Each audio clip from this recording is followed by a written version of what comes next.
9+1 უდრის უსასრულობა.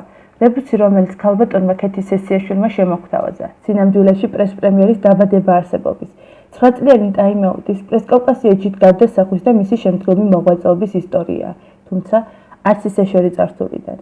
პროფესიაზე შეყვარებული, მაგრამ არაპროფესიონალი, მოტივირებული, მაგრამ სრულიად გამოუცდელი, წერას აყოლილი, მაგრამ წერის არ მცოდნე, ეს მრავალი წლის წინანდელი მე ვარ.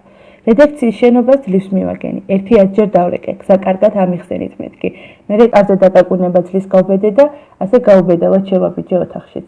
ძალიან თბილი, ოჯახური გარემო, რამდენიმე ცნობის მოყვარე ჟურნალისტი და ძალიან ლამაზი ქალბატონი.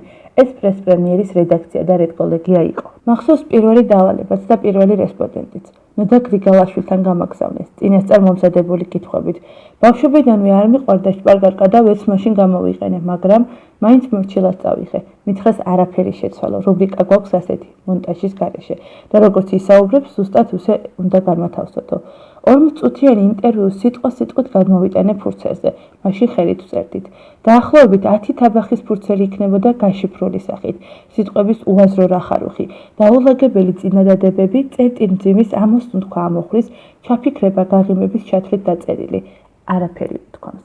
მოგვიანებით ჟურნალი მაჩვენა და მკითხა, მოგეწონაო. წავკითხავადაც მივხვდი, რომ რაღაც სწორად ვერ გავიგე და ვერც გავაკეთე. შემცხვა. სტატიის თავში საკუთარი სახელი, გვარი და ფოტო რომ აღმოვაჩინე. ის ჩემი დაწერილი არ იყო. მერე წერაც ვისწავლე და ჟურნალის აწყობაც. თავდაჯერებულობაც მომემატა და მეგობრებთან ერთად საკუთარი გამოცემის შექმნაც გავბედე. მოგვიანებით პრეს-პრემიერის დახურის ამბავიც გავიგე და გული დამწყდა. რედაქტორის სიტყვები კიდევ ერთხელ გამახსენდა. არაფერს კვირდებით, ჯერჯერობით არც ანაზღაურებას გთავაზობთ, არც კოშკებს გიშენებთ სამომავლოდ, მაგრამ პირობას გაძლევთ, რომ ძლიერ ჟურნალისტებად გახსნით. აქედან წასულებს ვერავინ გეტყვით, რომ არაპროფესიონალები ხართო. პირობა შეასრულა. ჩვენ არ მოგატყუებთ, ამას ახლაც გვირდება და სიტყვის შესრულების პირობას 9 წლიანი დუმილი შემდეგაც კიდევ ერთხელ დებს. ახლა არ მყავს ძლიერი გუნდი, მაგრამ ასე შექმნენი პრეს-პრემიერიც. ჰქონდა სკოლა, სადაც სურველები ჟურნალისტიკას სწავლობდნენ და პრეს-პრემიერი შედგა. ასე შედგება პრესკავკასიაჩიც, ასე აანონსებს ქეთი სესიაშვილი, პრეს-პრემიერის მემკვიდრე, ინტერნეტ გამოცემის პრესკავკასიაჩის, ინტერნეტ ტელევიზია პრესკავკასია TV-ს, ასევე ქეთი სესიაშვილის ჟურნალისტური გამოძიების ცენტრისა და იურიდიული სამსახურის დაფუძნება ამოქმედებას. პირობას ახლაც შეასრულებს. პრეს-პრემიერის გამოცემის შეჩერება არც უფიქრია, შეაჩერებინეს. ეგრეთ წოდებული ვარდების ხელისუფლება. ჯერ რედაქცია დაურბია და შემდეგ ჟურნალის დახურვა იწულა. მერე იყო 9 წლიანი დუმილი და დეპრესია, იყო იმედგაცრუება, იყო საერთოდ უიმედობის განცდაც, მაგრამ იყვნენ გვერდში მდგომი მეგობრებიც, ოჯახის წევრებიც და რაც მთავარია, გვერდით იყო საყვარელი მეუღლეც. დღეს პრეს-პრემიერის საქმეს პრესკავკასიაჩი აგრძელებს. ახლა ქალბატონი ქეთი საზოგადოებას სხვა სერვისებსაც სთავაზობს. პრეს-პრემიერის რედაქტორი ჟურნალისტური გამოძიების ცენტრისა და იურიდიული სამსახურის საშუალებით ადამიანის უფლებების დაცვაზეც ისმუნებს. ქეთი სესიაშვილი.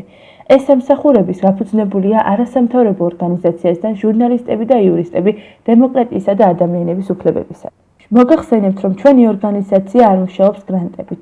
მასთან არსებული ჩვენს მიერ ზემოთხსენებული ორგანიზაციები გარკვეული მიხრის საფასურად ემსახურებიან ადამიანებს, კერძოდ და იურიდიულ პირებს, ვისი უფლებებიც იღება, ან ვისაც სურს ჟურნალისტური გამოძიება, ან ადვოკატის მომსახურება სისხლის სამაქაროქა და ასე შემდეგ საქმეებზე. ჩვენ აღვადგინეთ ჟურნალისტური გამოძიების სკოლაც, რომელიც 2002-2005 წლებში ჩემს მიერ იყო დაარსებული და ჟურნალ პრეს-პრემიერთან ფუნქციონირებდა. გვაქვს ასევე კორესპონდენტისა და ტv და რადიო წამყვანების მოსაზრდებელი კერძო მოკლევადიანი კურსები, მინიმალურ ფასად.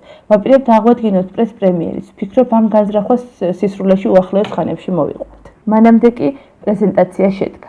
ინტერნეტ გამოცემა პრესკავკასიაჩი მასთან არსებულმა ინტერნეტ ტელევიზიამ პრესკავკასიაჩი TV-მ, ქეთი სესიაშვილის ჟურნალისტური გამოძიების ცენტრმა და იურიდიულმა სამსახურმა ფუნქციონირება უკვე დაიწყო.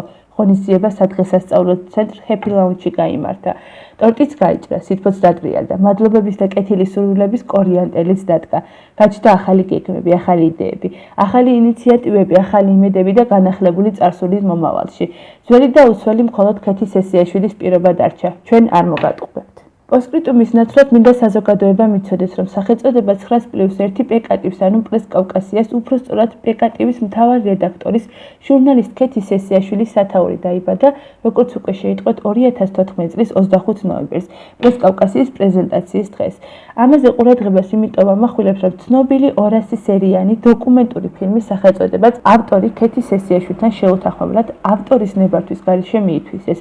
ამას რა ქვია პლაგიატობა, მეგობრებო, რომელიც შესაბამისი კანონის შესაბამისი მუხლებით ისჯება.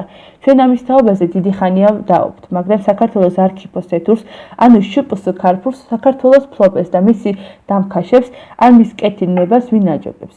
მოკლედ ჩვენო ტელემაყურებლებო, ჩემო საზოგადოებამ 9+1 სახელწოდება ჟურნალის ქეთი სესიაშვილისა.